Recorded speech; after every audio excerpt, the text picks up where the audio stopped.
Hello everyone and welcome to the demo of Crying Is Not Enough Remastered. Yes, I know the name of the game is funny.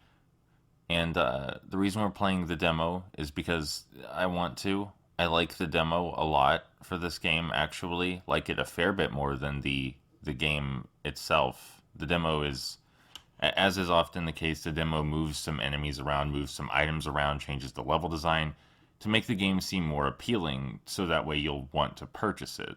Gives you a bit of a sneak peek as to what the gameplay is generally like without actually spoiling the game proper. So we're dropped into this facility, and we want to look around for ammo, because we don't start with a lot of it, and exploring is kind of a big deal in this demo. Without exploring, you won't be able to fight any of the monsters. By the way, you click in the left stick to turn on your flashlight. That's very important to remember. So right here, there's a document on this man's corpse with a code. And that code, thankfully, goes to the door right where we start. The code is not randomly generated per playthrough. It's the same code every time, so you can sequence break really easily if you would like to do that. We get an enemy introduction cutscene when we enter this hallway, so I'll let you enjoy that.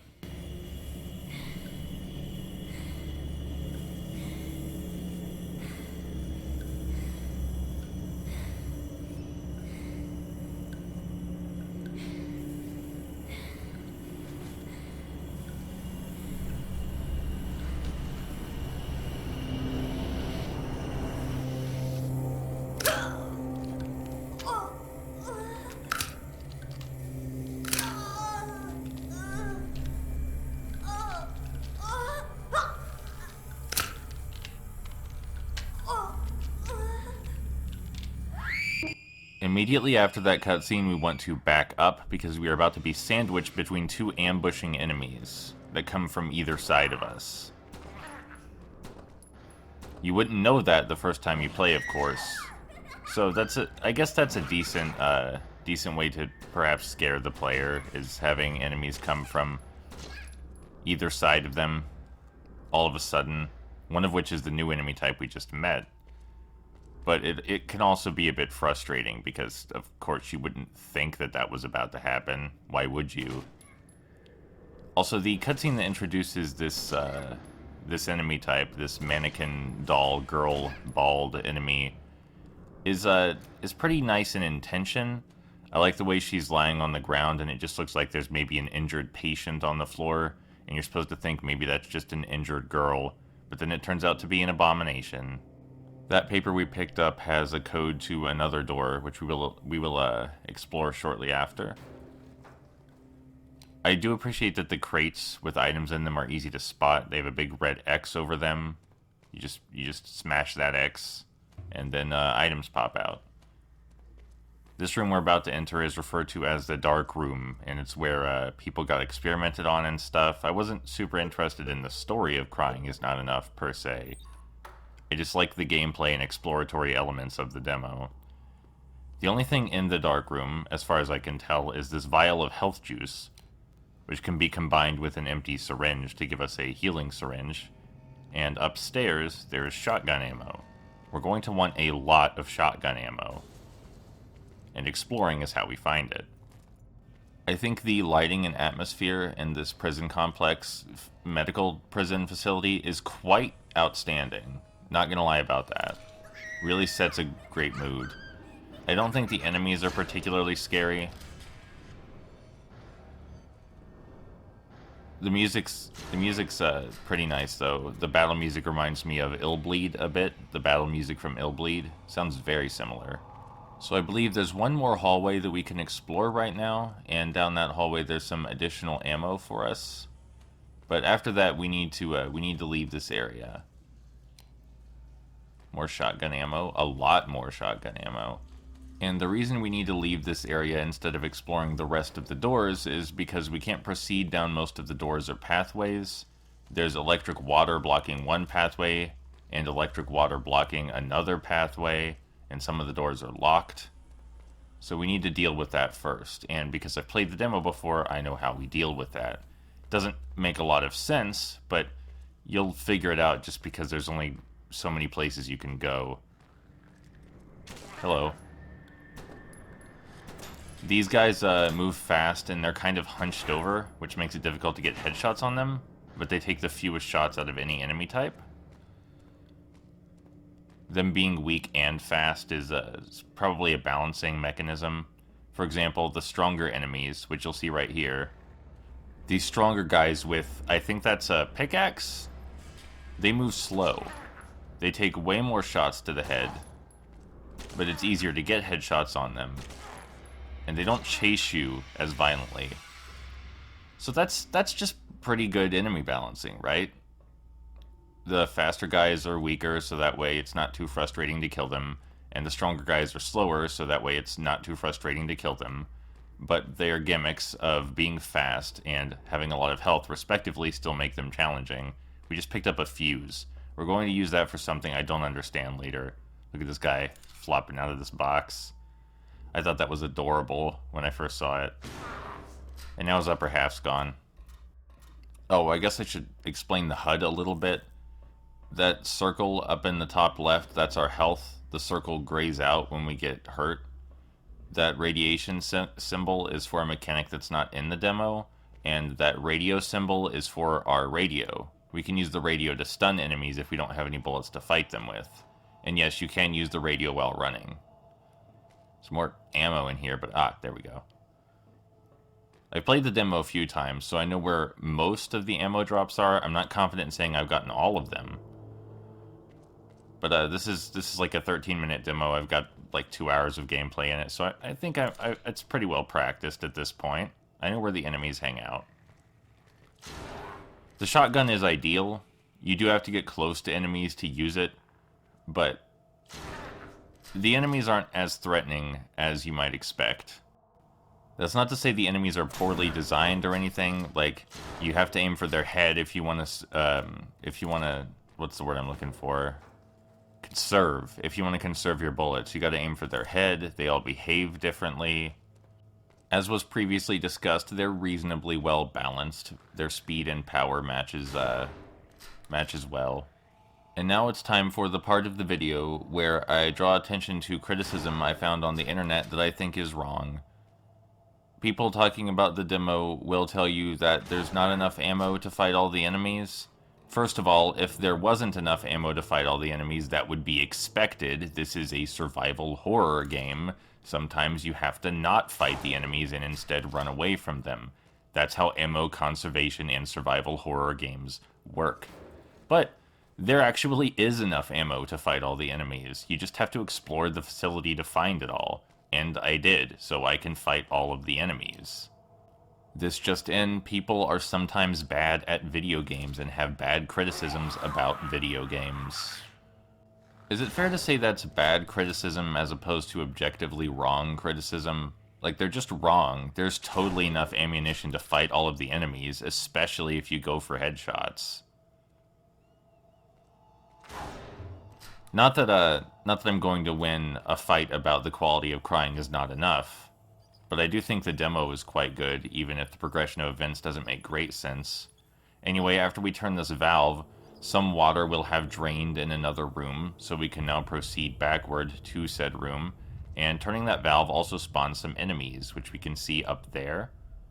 There's new enemies up there. It also spawned the boss character. Running through the facility, figuring out the order in which things go, where the enemies are, where the ammo is, where the key codes are, all of that was really fun for me. I like exploring in games. I like mazes. I know I'm probably in the minority on that, but I am a huge fan of mazes. And the maze in this game is pretty straightforward. They even give you a map. I didn't grab the map, but they give you one. Anyway, aside from this guy on the left, we're out of non-boss enemies for the moment, so it's time to confront the boss, who is a guy with a buzzsaw in one hand and a hook on the other hand, and he looks kind of funny.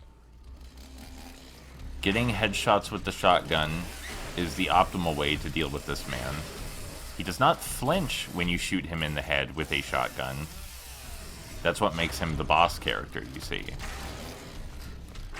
Really, we just run away at a mostly leisurely pace and shoot him in the head. His design is a little more threatening than the normal enemies because he walks slightly faster than you walk. And he has a lot of health. But as long as you're calm, it's not really a problem.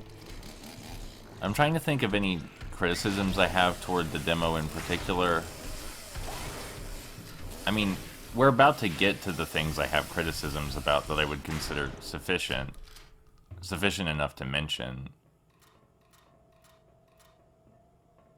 But before that, we're about to get terrified by a new enemy type. And I do mean terrified. It terrified me, but only because of what the enemy type is, and not because of how it looks or its presence in a horror game. You see, when we go backward toward the room that's now been unlocked, there's a guy with a bomb on his head, and the first time I saw that, I screamed, "Holy shit!" and wound up blowing myself up in fear, because I wasn't far away enough from his head when I shot his head, and that made me sad. It made me sad that I died and had to restart. Oh, yeah, I guess a minor criticism is that the demo cannot be saved. There are no checkpoints in the demo. And sure, the demo's only 13 minutes long if you know where to go, but it's quite longer when you don't. About the bomb enemy, by the way, his head only explodes if you shoot it. It doesn't explode on its own. So my fear was completely unwarranted, and if I were just more patient, it would have been fine. Got a battery for our radio, which would be nice if we didn't find adequate ammo. For an indie game, I really do think the environments are quite lovely. Like, this stuff, which I assume is all original, is quite hard to make, and especially make look natural like it does in this setting. Up here, we're about to finally find a use for our fuse we picked up, and I want you to tell me if it makes any sense. We'll put the fuse in, we'll pull a switch, and it drains this water? It drains the water, so now we can proceed to the exit. I don't really understand. If someone could explain to me what's going on there, that's my biggest criticism with this game, is that I don't really understand the progression of events to the puzzles. Why did pulling that switch make the water go down so we can leave? I don't get it. I'm willing to believe that turning a valve somehow lowered some water somewhere, but pulling a switch after putting a fuse in? I don't really... Like, what did I do to make that happen? What did the switch activate? What did it turn on? Did it activate a super drain or something? I don't get it. I don't understand. But we can just run straight to the exit now. There's one more enemy on the way to the exit, but they're easily ignorable. You can just sprint straight past them. And we don't really get an ending to the demo. It just says, "Thank you for playing." And the demo made me want to play the rest of the game. Which is good. That's the function of a demo. So let's take a look at a bit of the full game. Why don't we? Let's transition over to the rest of the game. Welcome to the full version of Crying Is Not Enough Remastered. And over here there is a bridge. The bridge is busted. But I still want to go across the bridge. So let's just walk up on this plank right here and... Alright, well, might as well keep going. I want to see what's on the other side of the bridge, as one does. It's worth noting that Crying Is Not Enough, the full game, is an exploration-focused survival horror game where you roam around a big island looking for ammo, for clues, generally trying to figure out what to do next, sometimes fighting bosses. And that really seems like my kind of jam. What's on the other side of the bridge, it appears, is some construction equipment, some trucks, a big old non-corporeal door that leads nowhere. Anyway, the problem with Crying Is Not Enough being an exploration-focused game is that there's just sort of jank everywhere, and it's really hard to tell that the way in which I'm exploring is intended or not, with the exception of this, which I'm reasonably certain is unintended. But the first time this occurred, I didn't even mean to break the game. It just sort of happened. There's also, it seems, inadequate rewards for your exploration. Like, more ammo is always nice, more health is always nice, but they could put them in more interesting places. Reward you for seeking unusual areas of the game world. Right now, we're actually near a facility where a boss fight takes place. We're on the outside of it, and we cannot get back in. Once you're out of bounds, it seems like there's no way to get back in, at least from outside the fence. We can see some of the enemies from out here, but we can't interact with them with our gun or melee. There is one way we can interact with them, but there's no way to make them notice us or aggro to us, it seems like. I did decide not to play anymore Crying Is Not Enough after I encountered this issue, because it didn't really feel like the game was respecting my desire to explore or my time. There wasn't enough interesting to make up for the time spent wandering. Here's an enemy. Can't shoot him. Trying to melee attack him through the fence won't work. But we can use our radio. Turning on our radio makes him react. The radio is what normally stuns enemies. But even after we turn on the radio to freak him out, he won't aggro to us. Which is a shame. And there's a big pile of stuff right here. Big pile of steel girders. And we can get most of the way back in, but not all of the way, unfortunately. If we head directly back from the pile of steel girders, though, we'll see a building that we're definitely not ever meant to see. A building which gets less detailed the closer you get to it, which I've never seen that before. It has a very hard to read 1 on it, and when we step inside, we begin to unmake ourselves from reality. Pieces of our body start disappearing, pieces of the ground start disappearing. If you stand in just the right way, it's possible to make just the character's hair disappear. But I do like that you can erase his head. So yeah, that's Crying Is Not Enough. I think that's all I'm going to be playing of that.